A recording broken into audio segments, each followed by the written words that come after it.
예, 안녕하세요. 건축가 김동희입니다. 4강 내가 꿈꾸는 나의 집 대형주택 이야기 하겠습니다. 대형주택도 당연히 땅이 있어야 되죠. 땅이 있어야 되고 대형주택이기 때문에 따져봐야 되는 게 조금 더 있어요. 그건 틀림없습니다. 건폐율 용적률이 소형주택에서보다는 더 챙겨야 되는 부분 맞습니다. 정말로 건물이 크고 대지가 작아야 된다면 무조건 따져봐야 됩니다. 이건 100% 따져보고 사셔야 됩니다. 이런 또 법이 있습니다. 60평이 넘으면 200제곱미터가 넘으면 종합면허, 제대로 된 면허를 가진 분이 공사를 시작을 해야 됩니다. 그러면 60평의 이하의 주택은 직영공사가 가능합니다. 자, 그래서 60평 내외가 대형주택 규모 정도라고 생각하면 되지 않을까라고 생각합니다. 우리가 아파트를 살 때 30평은 좀 쉬운 평수입니다. 나 30평에 살아 하면 그래 딱 그려지죠. 30평이 어떻게 되는지 여러분 머릿속에 방이 몇 개고 중간에 거실이 있고 주방이 있고 딱 머리가 그려집니다. 60평 아파트에 살아가면 지금 머리에 그려지십니까? 안 그려질걸요? 그릴 수가 없습니다. 자, 그러면 60평은 30평이 2개 포개진 집이다라고 생각하면 좀 더 쉽게 이해될 수 있을 겁니다. 자, 그런 이해도를 가지고 다음을 설명드리겠습니다. 대형주택에서는 2인이 사는 집은 잘 없겠죠. 그래서 보통은 4인 아니면 6인 정도가 쓸 수 있는 집이 대형주택이다라고 생각하고 이야기를 시작하겠습니다. 소형주택에서는 제가 욕실의 개수에 대해서 명쾌하게 말씀은 드리지는 않았지만 대형주택에서는 이미 평수가 커진 상태입니다. 평수가 커진 상태는 효율이 좋아야 됩니다. 내가 내 돈 이만큼 사용해서 짓는데 이게 제대로 지어지냐 이런 질문을 많이 하시는 이런 걱정을 하시는 분이 있습니다. 그래서 결국은 내가 적절하게 비용을 사용하고 있냐에 대한 걱정이 있기 때문에 그 효율이 굉장히 중요합니다. 그럼 큰 주택에서는 욕실을 하나를 만드는 것은 좀 적절하지 않습니다.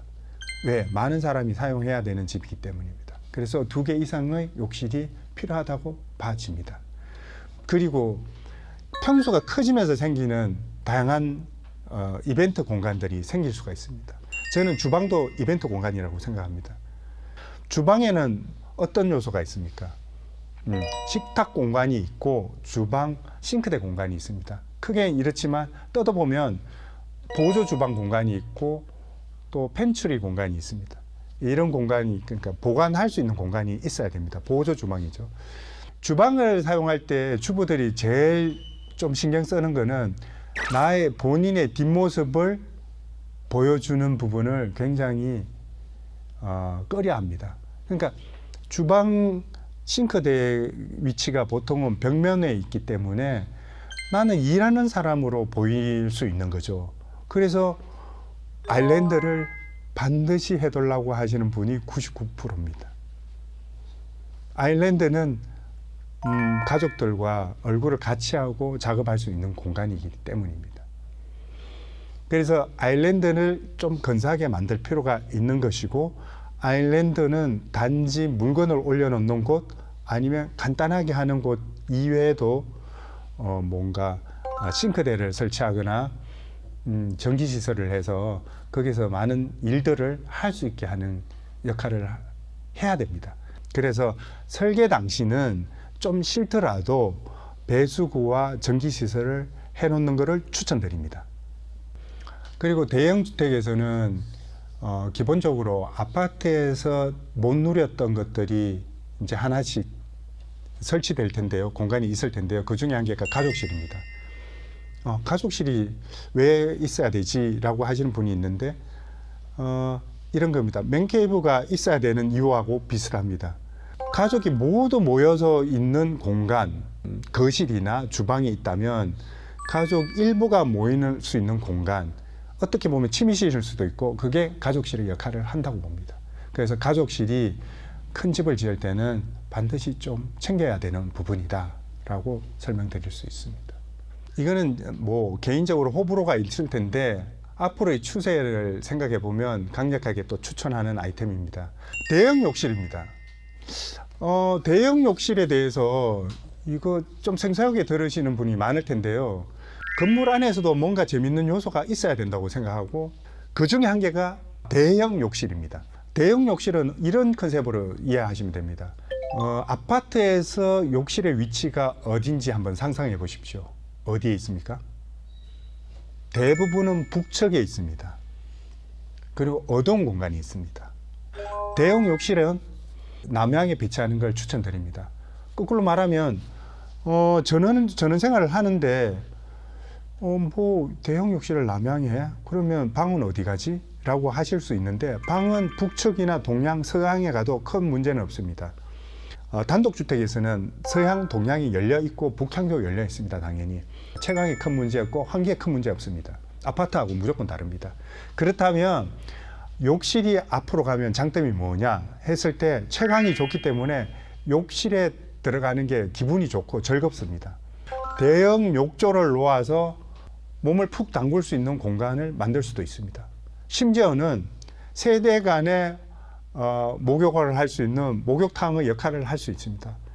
우리가 앞강에서 계속 이야기했듯이 짓는 목표가 뭐냐, 목적이 뭐냐, 어떻게 활용할 것이냐에 대해서 계속 되묻고 있습니다. 큰 집을 짓는다고 그냥 큰 공간을 내가 다 쓴다는 개념을 머리에서 지우셔도 됩니다. 이 건물 자체가 내가 영구히 쓰는 건물이 아니고 차후에 우리 자식이나 손자가 쓰는 건물이다까지 사용한다면 이 건물의 효과는 가족을 위한 공동의 집으로 생각하셔도 됩니다. 그렇게 된다면 많은 가족이 한 번에 왔을 때 활용도를 높이기 위해서 1, 2층을 분리하는 다가구 형태로 만들어도 됩니다. 다시 정리해 보면 대형 주택이 되다 보니까 이걸 세컨하우스라는 표현을 쓰기에는 좀 약간 크죠. 덩치가 큰 거죠. 그래서 세컨하우스라기보다는 가족들이 쓰는 공동의 주택이라는 개념을 한번 가져오는 것도 괜찮을 것 같습니다. 큰 주택, 대형 주택은 이제 공간이 넓은 것입니다. 넓기 때문에 다양한 이제 요소들을 건축 안에 담을 수가 있습니다. 작은 주택에서 담은 것을 그대로 다 담아 올 수도 있고요.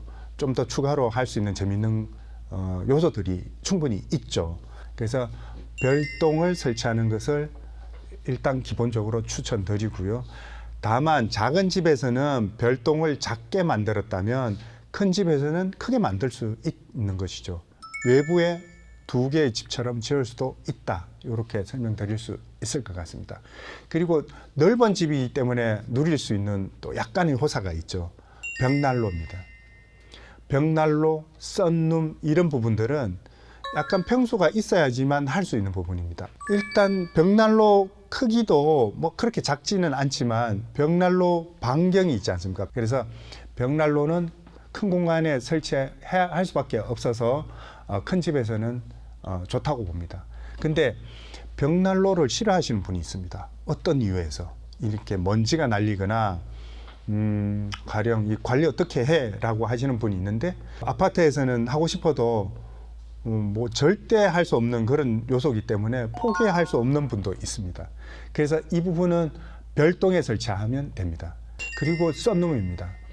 썬룸은 뭐냐면 외부 공간도 아니고 내부 공간도 아니고 중간 정도의 공간을 말한다고 보시면 됩니다. 이제 화초를 키우는 공간 아니면 뭐 햇빛이 잘 들어오는 공간 이런 공간인데 건축적인 용어로는 완충 공간이나 전이 공간이라고 할 수 있습니다. A 공간에서 B 공간으로 가기 전에 머무르는 공간 이렇게 볼 수도 있고요. 실제로 겨울을 상상해 보시자고요. 겨울에 아주 추운 외부 공간과 아주 따뜻한 내부 공간이 있으면 적당히 따뜻한 공간 요게 썬룸이 될 수 있습니다. 한겨울에는 조경을 해도 대부분은 낙엽이 떨어지고 볼품 없이 되죠. 그러나 썬룸에서는 화초를 겨울에도 계속 볼 수 있고 겨울을 지루하게 보내는 것을 뭔가 탈피할 수 있죠. 그래서 썬룸의 역할이 굉장히 중요하다, 추천한다라고 말씀드릴 수 있습니다. 그 다음에는 이제 실링팬에 대해서 설명드리겠습니다. 실링팬도 호불호가 있습니다. 제가 실링팬 집에 설치하세요 라고 하면 이걸 왜 설치해요? 우리 집에 뭐 그렇게 뭐 천장에 뭐 붙어 있는 거 싫어요 라고 하시는 분이 있는데 저는 강력하게 추천하는 아이템 중에 한 개입니다. 천장에서 부는 선풍기 개념의 바람은 자연풍처럼 느껴집니다. 실링팬은 은은한 바람이 붑니다. 자연풍에 가까운 바람이 붑니다. 그래서 간절기에는 실링팬으로도 충분히 가능합니다. 그래서 큰 집에서는 실링팬을 괜찮은 요소로 사용할 수 있습니다. 또한 에어컨을 살짝 틀고도 실링팬을 같이 틀면 효율이 굉장히 좋아지는 거죠. 그래서 실링팬은 괜찮은 아이템으로 이야기해 드릴 수 있습니다. 대형 주택을 설계하다 보면 다락과 스키플로어에 대해서 요구하시는 분이 상대적으로는 적었다는 걸 발견했습니다. 큰 공간은 이미 존재하기 때문에 스키플로어보다는 오히려 1, 2층을 틔워서 더 크게 만드는 공간을 연출하고 싶어 하십니다. 그래서 오픈 공간이 있는 게 더 좋습니다. 자, 그리고 이제 대형 주택에서 할 수 있는 게 여러 가지가 있습니다. 소형 주택에서는 약간 꿈 같은 이야기죠. 요즘에 약간 추세가 당구대도 있습니다. 당구대에 설치할 수 있고요. 황토방도 가능하죠. 아파트에서 누릴 수 없는 그런 다양한 아이템을 집어넣어서 만들 수 있을 것 같습니다. 이상 큰 주택에 대해서 말씀드렸습니다. 감사합니다.